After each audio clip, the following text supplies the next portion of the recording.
Bonjour, bienvenue à l'émission Chrétien comme Christ.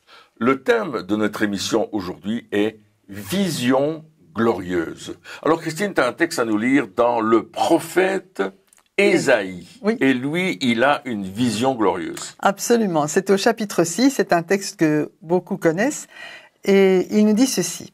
L'année de la mort du roi Osias, je vis le Seigneur assis sur un trône très élevé, et les pans de sa robe remplissaient le temple. Des séraphins se tenaient au-dessus de lui. Ils avaient chacun 6 ailes, 2 dont ils se couvraient la face, 2 dont ils se couvraient les pieds, et 2 dont ils se servaient pour voler. Ils criaient l'un à l'autre et disaient « Saint, Saint, Saint est l'Éternel des armées. Toute la terre est pleine de sa gloire. » Les portes furent ébranlées dans leur fondement par la voix qui retentissait, et la maison se remplit de fumée. Et puis on connaît la suite, où les sacrificateurs durent sortir, tellement la gloire de Dieu était présente, la nuée de la gloire de Dieu était là. Et ça, c'est une vision quand même extraordinaire du prophète Ésaïe. Oui, on voit que cet homme, le prophète Ésaïe, il était prophète. Hein, voilà, déjà. Et il cherchait la face de Dieu. Et là, il a quand même une vision qui, on le dit, est restée dans les annales. Absolument. C'est une vision, c'est un texte qu'on lit régulièrement. Moi, la question que je me pose, c'est quel impact ça a eu sur sa vie, cette vision glorieuse, ce temps qu'il a eu, cette chose qu'il a vue, qu'est-ce que ça a apporté, quel était l'impact pour lui? L'impact sur la vie d'Ésaïe, ça a été surtout de voir la sainteté de Dieu. Et lui-même a vu cette sainteté, et cette sainteté était beaucoup plus grande que ce qu'il pouvait s'imaginer. Il a vu Dieu dans une dimension qu'il ne s'imaginait même pas. Et il l'a vu d'abord sur un trône très élevé. Et ça, ça veut dire qu'il est au-dessus de tout. Et puis, il parle de sa robe, c'est-à-dire que c'est un élément de Dieu qui vient, on ne sait pas trop ce que c'est cette robe, mais ça remplit toute la pièce. La présence de Dieu remplit toute la pièce. Et il n'y a pas seulement ça, mais il a vu aussi tous ces êtres célestes qui étaient là, qui commençaient à dire Saint, Saint, Saint, est le Seigneur, Saint, Saint, Saint, l'Éternel des armées.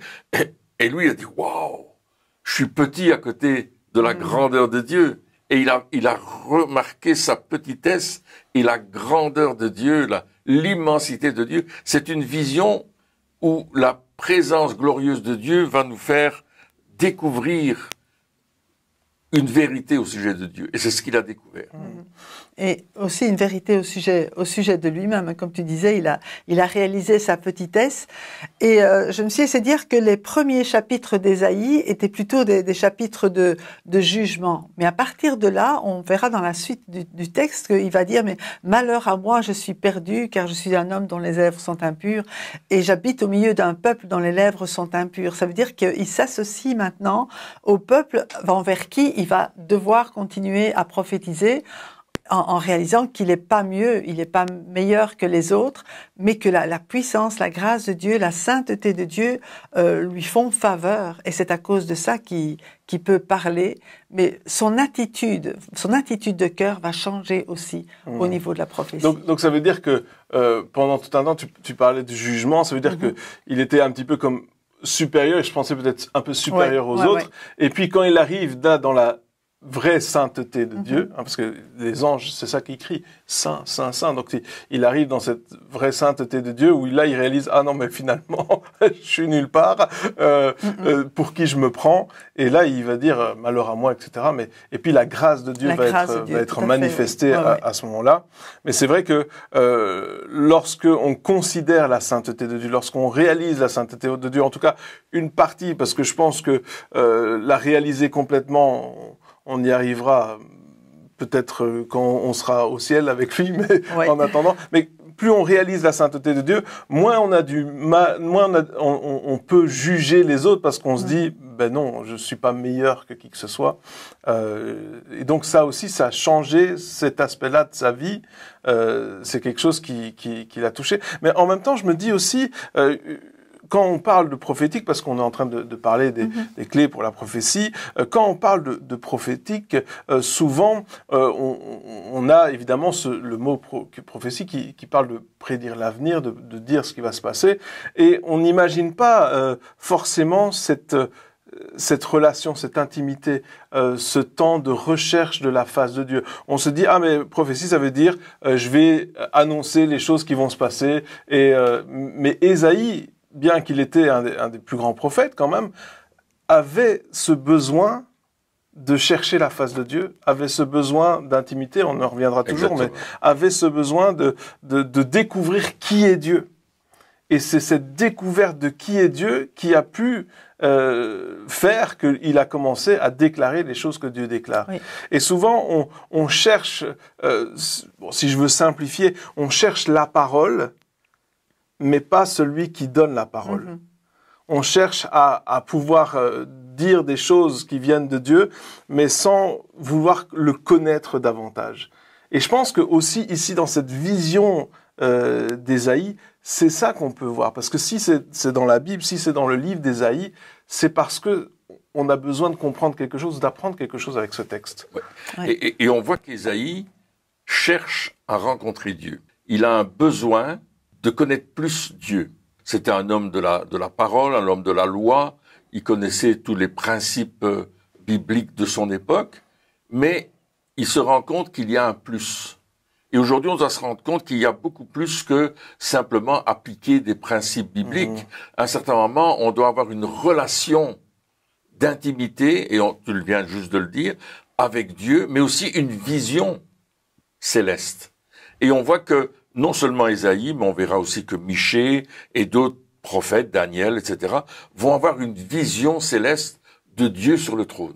Ils vont rencontrer, ils vont avoir cette découverte de Dieu sur le trône. Et là, comme tu le disais très bien, ils vont recevoir l'inspiration que Dieu leur donne pour pouvoir communiquer un message au peuple en leur disant, ben, j'ai été là-haut, là, j'ai vu les choses qui sont dans le ciel, et maintenant j'aimerais vous les partager. J'ai vu des choses qui sont ineffables. L'apôtre Paul en parlera aussi d'ailleurs. À un certain moment, il dit, je suis allé quelque part, j'ai vu des choses, enfin, il dira un homme, et on pense souvent que c'est lui qui a vécu cela, j'ai vu des choses on sait même pas les partager.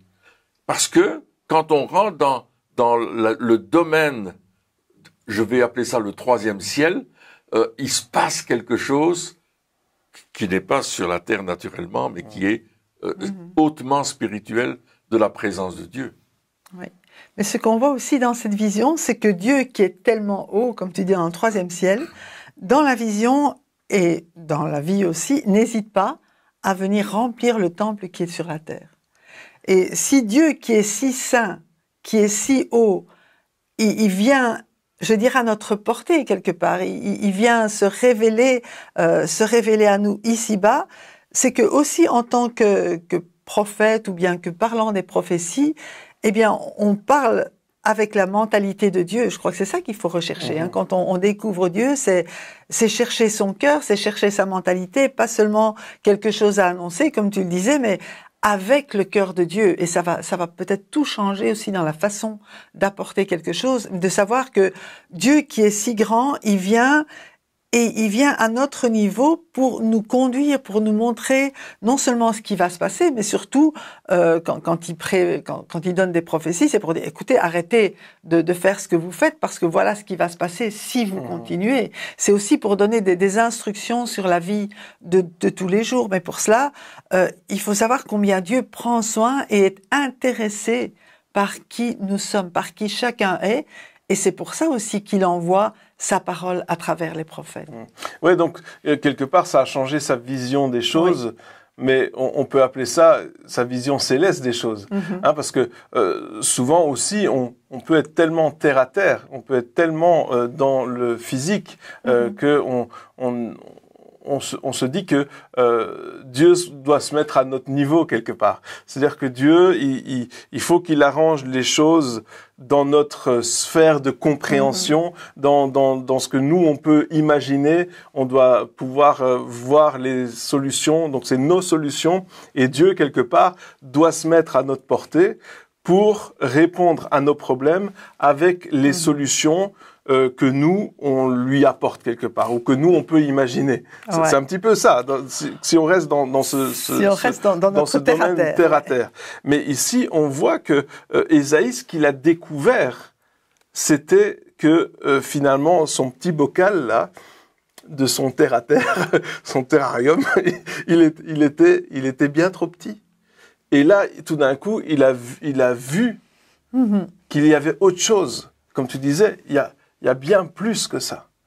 Et là, tout d'un coup, je suis sûr qu'il s'est dit, ok, finalement, tous mes petits plans là, ils tombent à l'eau parce que je vois quelque chose de nouveau.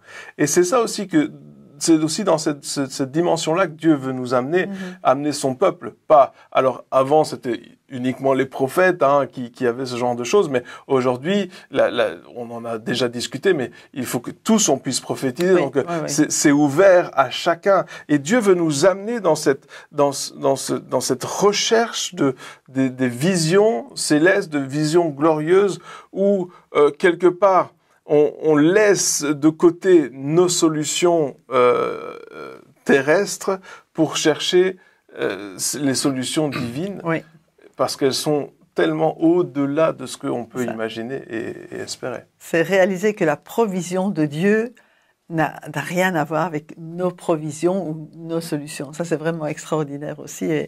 Et parfois, quand on prie, même simplement prier, et puis on se demande mais qu'est-ce qui va se passer? J'imagine même pas comment la solution va arriver.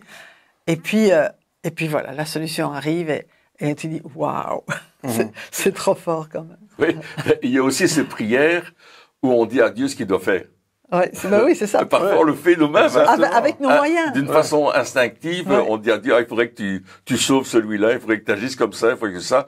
Et alors que ici, on est en train d'avoir une autre approche des choses de Dieu. Et non seulement ce qu'il voit, c'est Dieu sur le trône, c'est un environnement extraordinaire, mais il voit aussi les séraphins qui sont là. Il voit qu'il y a une activité céleste, qu'il y a quelque chose qui se passe dans le ciel, que c'est pas seulement des choses terrestres, mais qu'il y a quelque chose de surnaturel là-haut. Et écoute, Dieu nous invite à rentrer dans le surnaturel. Et c'est ce que, d'ailleurs, le prophète a dit et qu'on a répété à la Pentecôte.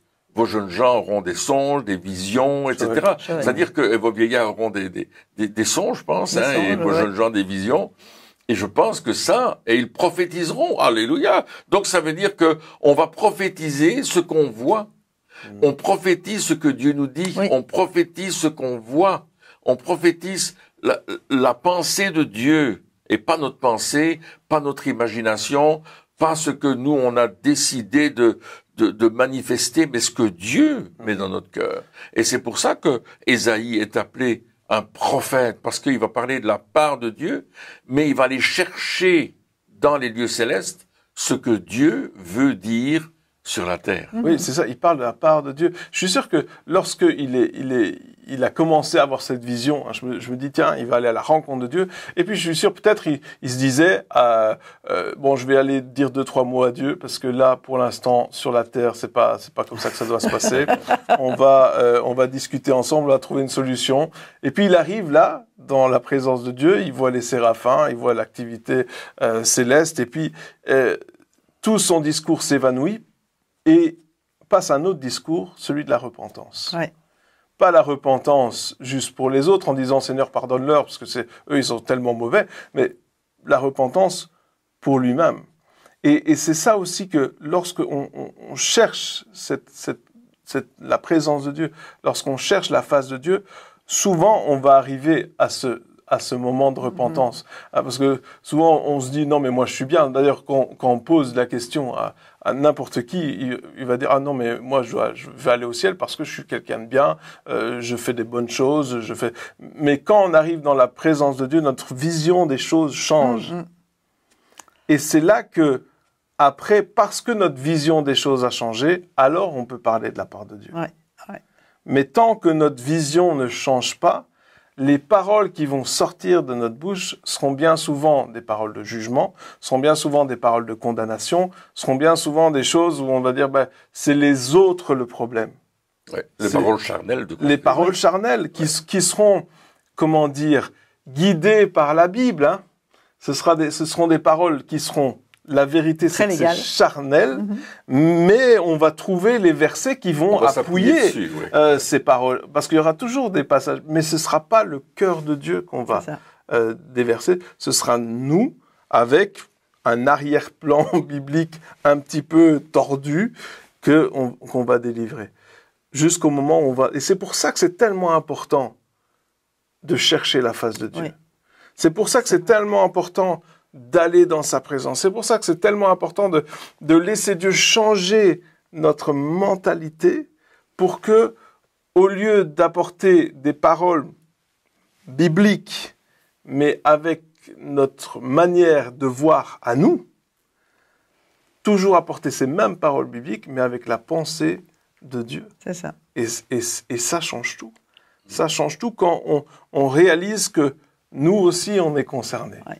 Ça change tout quand on réalise que nous aussi, on a besoin de la grâce de Dieu. Ça change tout quand on réalise que on n'est pas meilleur que les autres, mais qu'on est on est avec eux. Mm-hmm. Et que Dieu nous aime comme nous sommes et il fait grâce et puis il a des plans pour nous quand même et il veut qu'on participe quand même et il veut aussi sanctifier nos vies, etc. Et c'est ça aussi qui est vraiment important, de se dire je vais pas juste donner des paroles, donner des messages, apporter de la théologie, mais je veux exprimer le cœur de Dieu. Et pour ça, la seule façon, c'est dans sa présence et de le voir. Oui.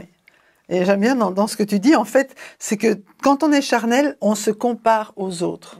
Et notre seul point de comparaison, c'est la façon de vivre de l'un et de l'autre en se disant, moi je suis meilleur, un peu comme le pharisien qui allait prier devant Dieu en disant, Seigneur, je te remercie de ce que je ne suis pas comme lui. Comme les autres hommes, etc. Je fais ceci, je fais cela. Mais c'est vrai que quand tu es devant la sainteté de Dieu, là, tu as un autre point de comparaison. Oui. Qui est complètement différent, et tu vois que lui, Dieu, il est saint, il est parfait, et pourtant il t'aime. Ouais. Oui, et aussi toutes tes justifications, elles s'effondrent. Elles s'effondrent, tout s'effondre. Malheur à moi, je suis perdu. C'est ça, parce que avant tu dirais oui, mais j'ai fait ça, mais c'est parce que lui il m'a influencé. J'ai fait ça, mais au fait c'est pas de ma faute, c'est à cause de mon enfance. J'ai fait ça, mais c'est parce que machin. J'ai été obligé à le faire, etc. Ça, on a toujours un modèle de défense, d'excuses de tout ce qu'on fait, que ce soit les péchés ou même les compromis ou peu importe. Il y aura toujours un modèle de défense. D'ailleurs, si on a ceux qui ont des enfants le savent, c'est jamais leur faute. Mais c'est la faute du prof. C'est ça. C'est le prof qui est méchant. C'est pour ça que j'ai des mauvais points. Il a posé des questions que j'avais pas étudiées. Il y a toujours des excuses qui sont comme ça. On a tout un modèle de défense. Mais là, il n'y a plus rien. Il n'y a plus rien. Il n'y a plus rien. Et quelque part, c'est effrayant, mais en même temps, c'est tellement libérateur. Oui, c'est réconfortant aussi, parce que je vois encore la conversion. On n'est peut-être pas dans le prophétique ou la vision, mais tout d'un coup, quelqu'un entend la parole de Dieu, et il dit, mais ça c'est moi, je dois donner mon cœur à Jésus. Il commence à pleurer, il y a de la repentance, il y a un changement qui se passe. Pourquoi? Parce que la sainteté de Dieu est venue le toucher, est venue parler à son âme, et il s'est dit, oui, j'ai besoin de salut, quoi. Et c'est des choses qu'on vit tous les jours. Quand les gens se donnent au Seigneur, c'est pas simplement, oui, j'ai fait une prière, une formule, c'est bon, ça y est, je suis sauvé. Non, il y a une transformation parce que la sainteté de Dieu, la gloire de Dieu est là. Et tout d'un coup, les gens courent pour donner leur vie à Jésus.